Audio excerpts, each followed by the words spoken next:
Pada kesempatan kali ini insyaallah anak-anak solehah kita kembali mengulik, membahas sedikit ya, tentang adab ya. Jadi adab itu menjadi sangat penting bukan hanya untuk perempuan tapi untuk seluruh ya, makhluk hidup laki-laki atau perempuan, baik masih kecil ataupun sudah dewasa harus memiliki adab. Ada mahfuzat yang berbunyi laisal jamalu bi aswabi tuzayyinuha, innal jamala jamalul ilmi wal adabi. Jadi di Arab itu ada mahfuzat atau kata-kata mutiara yang berbunyi laisal jamalu bi aswabi tuzayyinuha, tidak dikatakan cantik atau indah seseorang karena pakaian yang ia pakai ya, pakaian yang menghiasinya.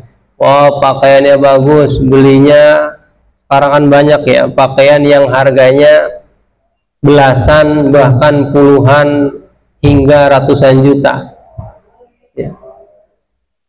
Dari segi nilai bagus, mahal, pakaiannya bagus, mahal gitu ya. Tapi bukan itu yang dikatakan indah.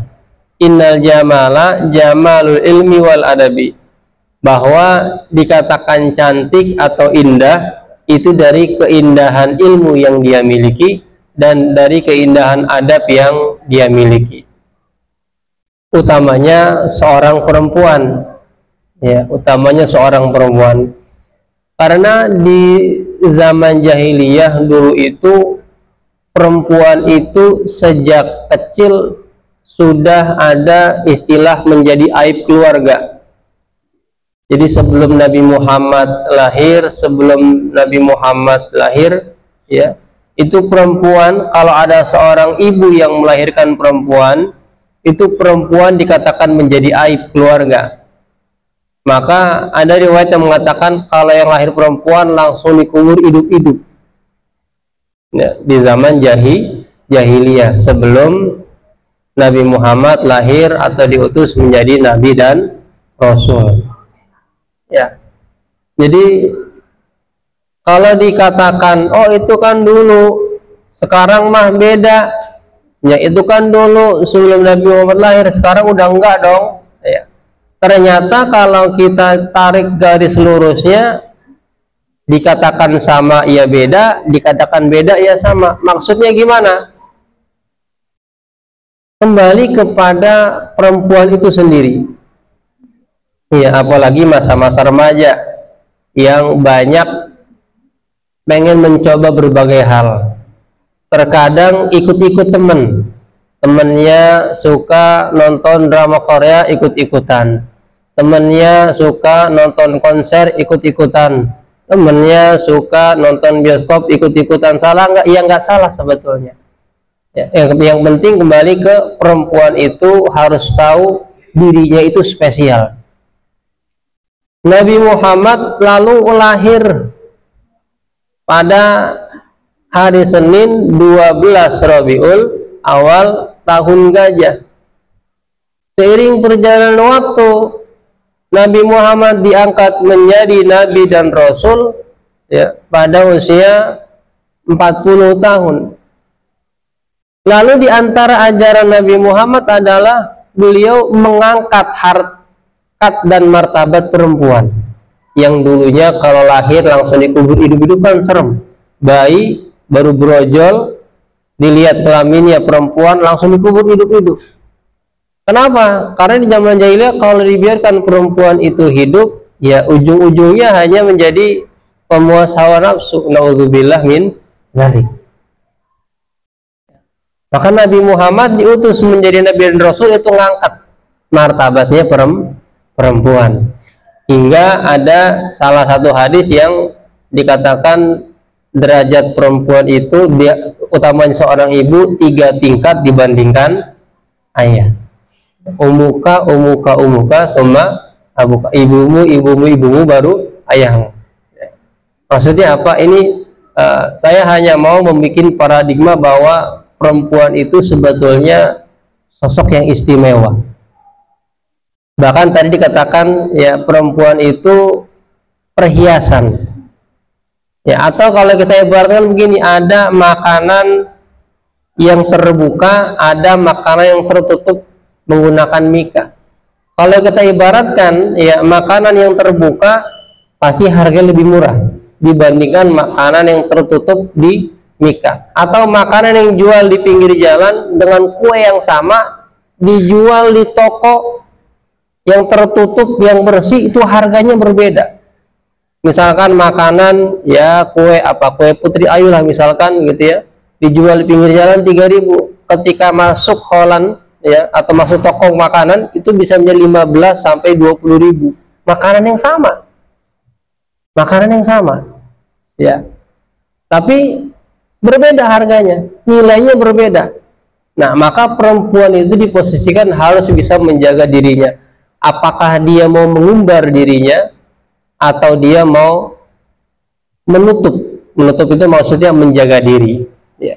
Baik, anak-anak remaja yang solehah, ini adalah pembuka bahwa saya hanya ingin bahwa anak-anak remaja ini bukannya tidak boleh bebas, ya, boleh bergaul dengan siapa saja silahkan.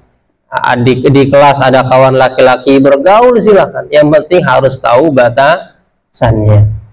Ya, itu yang pertama. Yang kedua, ketika bergaul dengan lawan jenis, ya, kita harus memiliki tameng. Perempuan itu harus memiliki tameng. Ya, jangan karena perempuan manut-manut aja, jangan.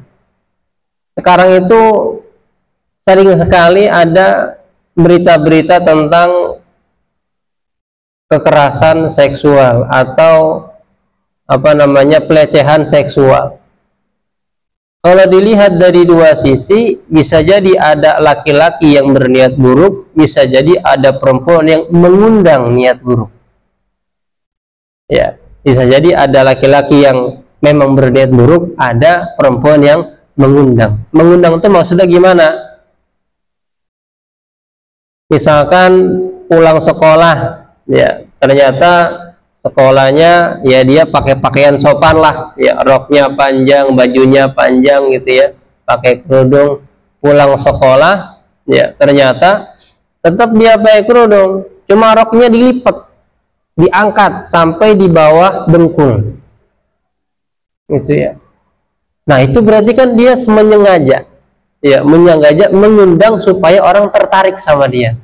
Nah, ketika hal semacam itu terjadilah pelecehan seksual, yang disalahkan otomatis laki-laki, padahal dia sendiri yang mengundang. Nah, harapan kami, ya, para remaja putri yang soleha di lingkungan R12 bisa menjaga sikap. Ya, saya alhamdulillah Allah takdirkan bisa